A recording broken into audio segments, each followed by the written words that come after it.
एक आदमी पेशाब कर रहा था। तभी उसने देखा कि दूर एक पत्थर चमक रहा है। जिज्ञासावश वह उस ओर बढ़ा और हाथ से उसकी सतह पर जमी रेत हटाई। उसे एहसास हुआ कि शायद यह सोना है। उसने दूर खड़े अपने साथी की ओर देखा और कुछ सोचने के बाद उसे बुला लिया। साथी ने पत्थर को गौर से देखा, लेकिन वह भी निश्चित नहीं था कि यह सच में सोना है या नहीं। उसने अपनी विरासत में मिली लाइटर निकाली। उसे पता था कि अगर आग से जलाने पर यह काला हो जाए तो नकली है, लेकिन जलाने के बाद भी सोने में कोई बदलाव नहीं आया। यह तो पूरी तरह शुद्ध सोना था। दोनों खुशी से हैरान रह गए। वे जल्दी से फावड़े उठाकर उस सोने की चट्टान को खोदने लगे। कई घंटे बीत गए, पर वे चट्टान की तह तक नहीं पहुंच सके। यह तो जैसे एक छोटी सी सोने की पहाड़ी थी। फिर उन्होंने रस्सी से सोने को बांधा और रस्सी का दूसरा सिरा पिकअप ट्रक से जोड़ दिया। जैसे ही ट्रक ने खींचा, रस्सी टूट गई। उन्होंने कई बार कोशिश की, लेकिन पहाड़ी हिली तक नहीं। अब उनके पास एक ही रास्ता था, खोदते रहो। रात होने को थी और जंगल के कुत्तों से बचने के लिए उन्होंने आग जलाई। वे आग के पास बैठे अपनी किस्मत पर इतराते हुए सोचने लगे कि इस सोने से उनकी जिंदगी कैसे बदल जाएगी। साथी ने सुझाव दिया कि एक आदमी पास के कस्बे जाकर खुदाई मशीन ले आए और दूसरा यहीं रहकर पहरा दे। उसने बताया कि कस्बा 2 दिन की दूरी पर है। 1 दिन मशीन ढूंढने में लगेगा और 2 दिन लौटने में, यानी 5 दिन लगेंगे। पहरेदारी करने वाले को रेगिस्तान की गर्मी, शिकारी कुत्ते और सीमित पानी भोजन का सामना करना होगा। साथी ने कहा कि वह ज्यादा अनुभवी है, इसलिए यहीं रुकेगा। लेकिन आदमी ने कहा, यह सोना मैंने खोजा है, मैं इसे छोड़ नहीं सकता। साथी ने ज्यादा बहस नहीं की और रवाना हो गया। जाते जाते वह आधे से ज्यादा पानी ले गया और एक सैटेलाइट फोन दे गया।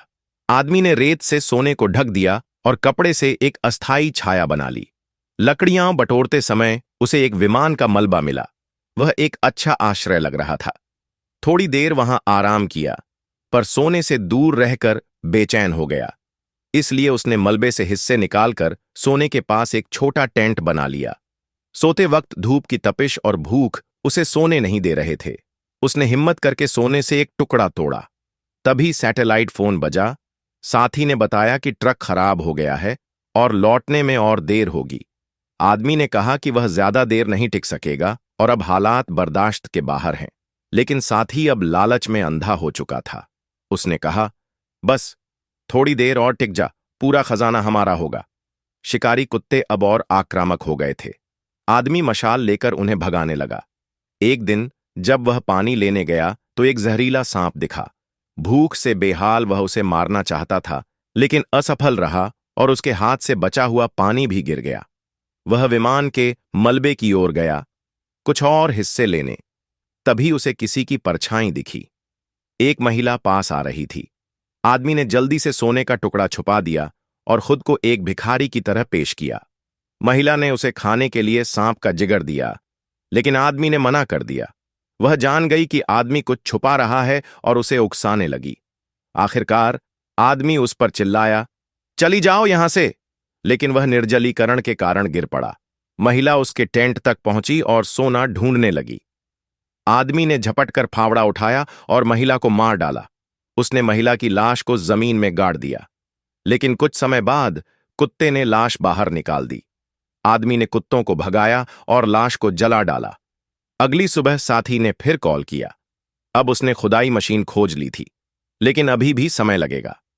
तभी आदमी ने देखा कि एक जीप दूर से गुजर रही है। वह मदद मांग सकता था, लेकिन उसने ठुकरा दिया।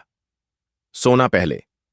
तभी एक तूफान आया और एक सूखी डाल उसके पेट में घुस गई। किसी तरह उसने खुद को बाहर निकाला और गर्म की हुई कोल्ड ड्रिंक की कैन से अपने घाव को सील किया। भारी कमजोरी में उसे भ्रम होने लगा। उसे मरी हुई महिला एक राक्षसी आत्मा के रूप में दिखने लगी। एक बिच्छू उसके घाव में घुस गया, पर वह अब भी सोच रहा था, बस सोने तक पहुंच जाऊं। साथी का कॉल आया, मैं आ रहा हूं, बस टिके रहो। तभी फिर वही महिला प्रकट हुई, लेकिन इस बार वह असली नहीं थी। वह मारी गई महिला की जुड़वां बहन थी। वह मदद की पेशकश कर रही थी, लेकिन आदमी ने उसे भी झिड़क दिया। आखिरकार वह चली गई और जाते जाते आग जलाई ताकि आदमी कुत्तों से बच सके। कमजोर पड़ चुका आदमी फोन मिलाता है, पर साथी अभी भी वही बहाना दोहराता है, मैं बस आने ही वाला हूं। कुत्तों का झुंड अब और इंतजार नहीं करता। वे उस पर टूट पड़ते हैं और उसे खींच कर ले जाते हैं। मरते वक्त भी उसकी नजरें उस सोने की पहाड़ी पर टिकी थीं। दूर पहाड़ पर खड़ा उसका साथी दूरबीन से यह सब देख रहा होता है।